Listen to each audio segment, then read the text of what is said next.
There are two ways to ask this question. How can I ... And if you're asking it in one way, it's going to produce powerful, life-changing results for you. And if you ask it in a different way, wah, wah. So just recently, I was working with someone who was considering doing a coaching program with me. And she was totally aligned. She was like, I want to do it. I know this is going to change my life. I've grown so much already from books and other things I've done in years. I'm ready to take it to the next level with coaching. And I said, great. And she said, but I don't know about money. I have a challenge with money. I haven't saved up very much. I have bad credit because I went bankrupt a long time ago. Like, there's no way I could invest in myself in this way.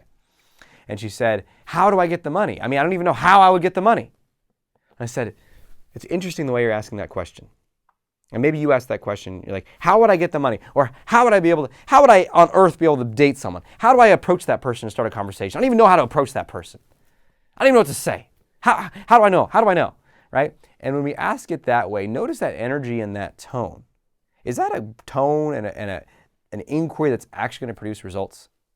Imagine this. Imagine you were driving along a road and all of a sudden, thump, one of your tires starts making a weird sound and it's flat. So you pull over to the side of the road. You're out in the middle of nowhere and you have all the parts to replace, to put on a spare tire. You got the jack and the thing that can, I'm not saying the car guy, the nut unscrewer thing, the T-bar. You know what I'm talking about. I've done it. I've changed a tire like 3 times in my life because I had to.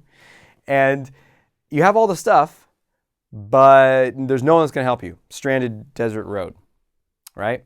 And so you first get out and you're like, how do I change the tire? How am I going to even change this? I don't even know how to change this. How am I going to change this? Okay, cool. So is that going to produce any results? Probably not. But here's the thing. In that situation, you're going to get resourceful. Because in our regular life, we ask like, how am I even going to approach that person? I don't even know how to approach that person. How am I going to get the money for this thing that I want? I don't even know. And then you just walk away and you leave and you settle and you give up and you don't approach that person. You stay small for another 5 months, 5 years, 50 years, right? And then, but in this situation with the flat tire, you can do that for a little while. And then 30 minutes later, you're getting hot. It's out in the middle of the desert. You're like, well, I guess I better figure this shit out. So what do? Then you ask the same question in a different way and you say, I wonder how I'm going to change this tire. How does this thing work? How does that? I wonder how those things go. I wonder how this jack works.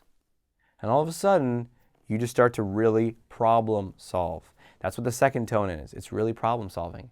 And with this woman, we got her to start asking the question, and you can do this with anything, especially with money that you want. Instead of, I can't, there's no way, how would I? Say, how could I afford that? How could I create that? How could I generate the wealth to do that? How could I get resourceful enough to make that happen if I really want it? And this is true for how could I approach that person? How could I solve this problem in my business? How could we get this out to X people? Whatever the goal that you have is, how could I do that? And ask it with curiosity and really slowing down. And interestingly enough, when she really just slowed down and asked that question, she found a way. There was someone who was willing to loan her that money, even though her credit wasn't good, because that person believed in her, like she believed in herself. So the question I have for you is, how are you going to solve whatever problem is that you're facing? And even more importantly, how are you going to ask that question? You're going to ask it from a place of giving up, upset, closed, or really looking to solve the problem? Beautiful. Share down below what you're learning, what you're finding most valuable from this video. Subscribe if you're enjoying them and you want more. And until we speak again, may you have the courage to be who you are and to know on a deep level that you're awesome.